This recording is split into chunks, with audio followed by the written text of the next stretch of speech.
Marami pong nagtatanong about foul cholera doc. Hindi ko siya ma-discuss yung confident doc. Patulong doc ha.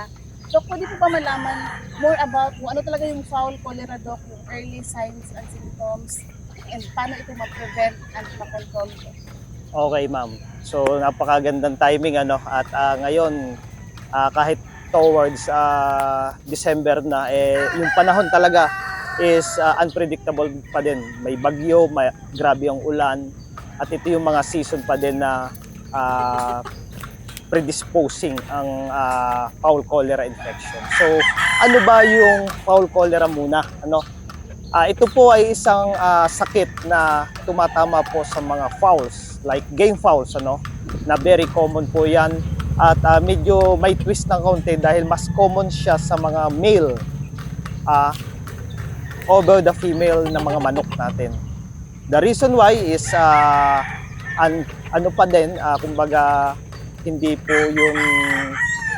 pa din ma-explain, unexplained pa rin yung reason, but as per the percentage wise is mas common siya tumatama sa mga male na manok. So ito po ay sanhi ng isang bacteria na kung tawagin ay Pasteurella multocida. At ito po ay kung tawagin din ay opportunistic bacteria. So pwedeng andyan lang sa katawan na kayang i-control yung ng immunity, but kapag na-stress, ay pwedeng maging dumami at maging bad bacteria siya, maging harmful bacteria at maging cause ng infection. So, ano-ano yung mga simptomas na madali nating pagbasehan para masabi nating foul cholera or close to foul cholera yung tumama, Sa ating pong mga manok, una pansinin nyo po every morning yung kanilang droppings. So kapag po may napansin kayo na green-white watery diarrhea, yan ay signal po na pwedeng possible case of foul cholera. Kapag in-inspect nyo po at medyo mahina yung digestion niya, hindi siya matunawan, additional factor po yan na pwedeng related to this case. Siyempre, nandyan din po yung fever o yung lagnat na mainit yung katawan, to the point na nangangasol na yung mukha niya, yung mata niya mapula, yung mga dulo ng palong at lambe ay nangingitim o nangangasol, nagiging bluish, which is also sign na kinakapos din po yung oxygen level. So may mild na sipon kapag may foul cholera at minsan nagkakahalak din po. Medyo mako-confuse kayo ng bahagya kung ito ba ay peste o foul cholera. Kasi yung peste po ay virus caused by Newcastle disease, NCD kung tawagin, o peste. So, yung sinabi ko na simptomas ay halos kaparehas din po yan ng foul cholera. Ang difference lang nila kapag peste talaga is tatama yan sa manukan mo kapag hindi ka regular na nagbabakuna ng lasota, or yung NCD killed. Pero kung ikaw na may bakunado niyan, most of the time, protected tayo ng peste. Kapag naman foul cholera po ay sa tingin mo, mas malaki ang chance kasi nagbabakuna naman ako ng lasota, baka foul cholera ito. Hindi po siya ganun kabilis mag-spread. Tatama lang po siya, 1, 2, 3, pero hindi yung kagaya ng peste na kaya nga tinawag na peste, maramihan talaga yung affected. So yun po, yung mga titingnan ninyo, uulitin ko, mga simptomas, pagtatain ng puti at berde na matubig.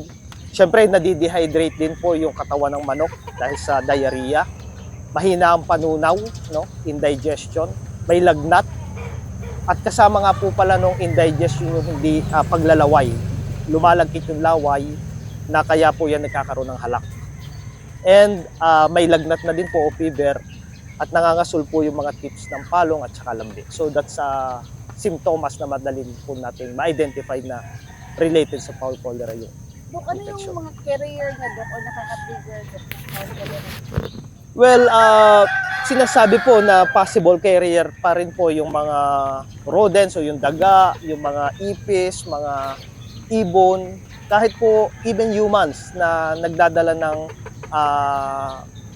any material o fomites sa farm ay pwede maging source of infection.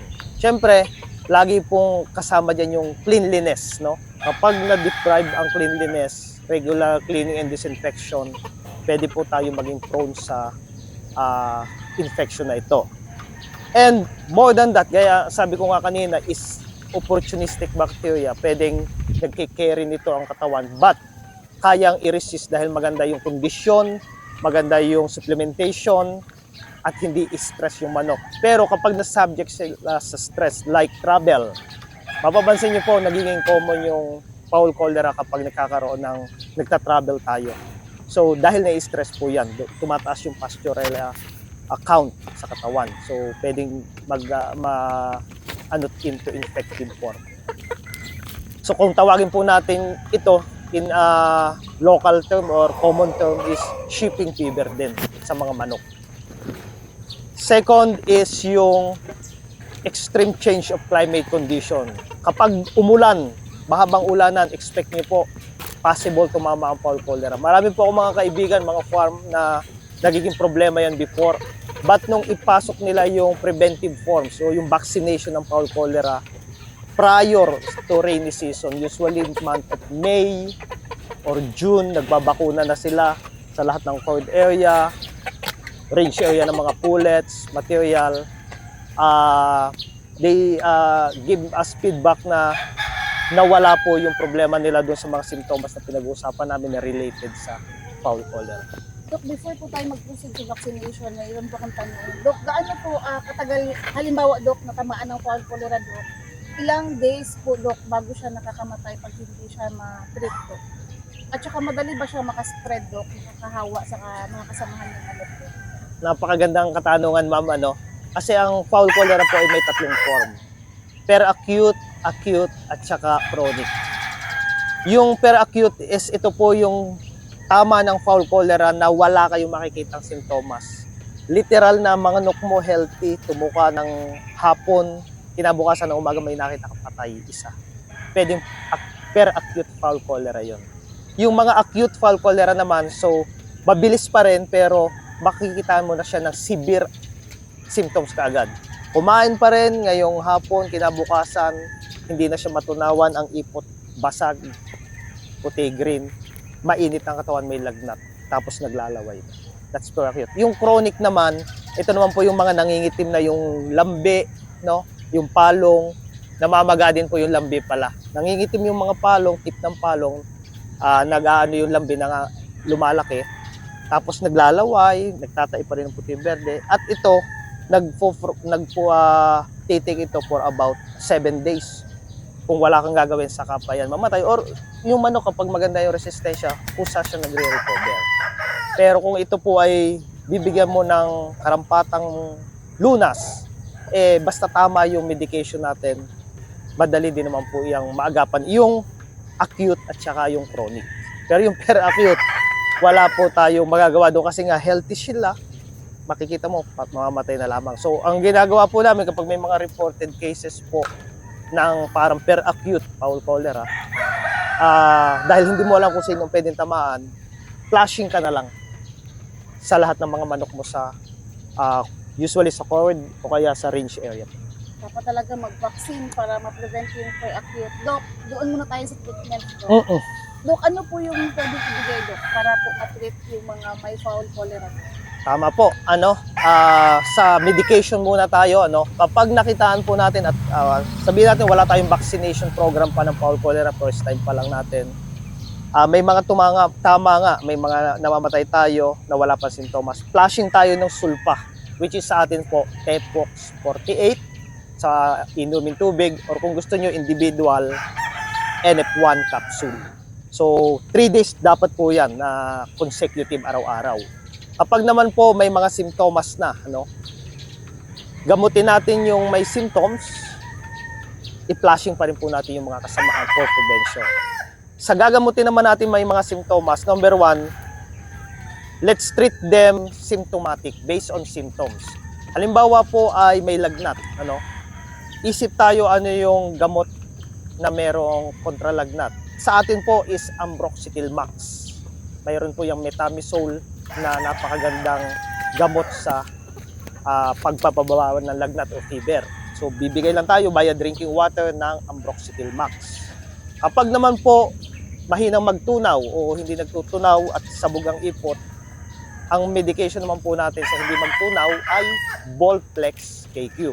Bibigay po natin yan for a couple of 3 days, umaga at hapon. Tapos, it's either wag ka muna magpakain o bawas ka lang ng pagkain. Then, syempre, incorporated sa Ambroxetil or Volplex, kung ano yung symptoms, ay yung injectable po natin na Spectromax L. Ito po, tried and tested na po namin. Ang Spectromax L po, napaka-inam po sa Pasteurella or fowl cholera case.